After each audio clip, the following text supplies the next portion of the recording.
vous suivez un petit peu l'actualité en ce moment, vous avez tous certainement entendu parler de ce qui se passe à Kinshasa concernant les Kuluna. Aujourd'hui, ce n'est pas d'un Kuluna dont je vais vous parler, mais d'une personne dont les actes sont tout aussi criminels que ces jeunes personnes qui sèment la terreur au cœur de Kinshasa. Nous sommes à Kinshasa en 2020. Une série d'enlèvements secoue la ville. Les victimes, ce sont de jeunes femmes influentes devenues des cibles privilégiées. Quant aux coupables, au début, on sait simplement qu'il s'agit d'un homme masqué qui sème la terreur à chaque kidnapping. Mais qui est réellement cet homme masqué? Nous sommes ici au début de l'année 2020. Plusieurs jeunes femmes, dont l'influenceuse Maria Tumba, pour ceux qui la connaissent, disparaissent sans laisser de traces. Ces enlèvements sont méthodiques, bien organisés et ça laisse la police et les familles désemparées parce qu'il n'y a aucun indice, aucune preuve solide, si ce n'est que le coupable porte un masque et qu'il a un modus operandi, c'est-à-dire un mode opératoire qui est bien précis. Il y a une enquête et elle est intensive. Les autorités vont finir par arrêter un homme, David Lomata. C'est un homme qui est connu des services de police, qui est un criminel qui est déjà enregistré au moment où il est arrêté. Lorsqu'il est arrêté, David Lomata est en compagnie de sa compagne, Naomi Lokondo, qui elle aussi participait aux enlèvements et notamment un enlèvement qui avait été perpétré au bord d'un taxi. David Lomata est rapidement surnommé le kidnappeur masqué en raison de cette habitude qu'il avait de dissimuler son identité en semant l'effroi à chaque apparition.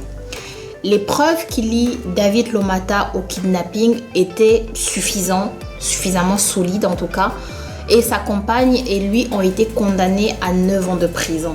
Sauf que l'histoire ne s'arrête pas là. Malgré son arrestation, Lomata va parvenir à s'évader sous des circonstances qui jusqu'à aujourd'hui restent floues.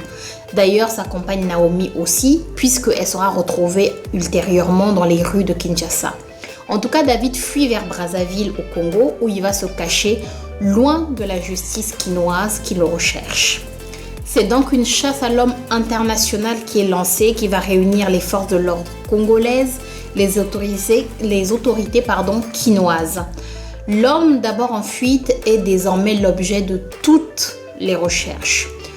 Au fur et à mesure de l'enquête qui avance, les motivations de Lomata se dévoilent. Il ciblait spécifiquement des femmes influentes, des personnalités publiques qu'il savait pouvoir extorquer. Et il demandait ensuite aux familles des rançons qui étaient assez conséquentes, profitant ainsi de la notoriété de ses victimes pour exercer également une certaine pression sur leurs familles et leurs proches. Le kidnapping est alors devenu pour lui un moyen de gain financier, sa manière à lui finalement de vivre et de subvenir à ses besoins. Finalement, David Lomata est capturé à Brazzaville le 12 juillet 2023 après avoir échappé à la justice pendant plus de 3 ans.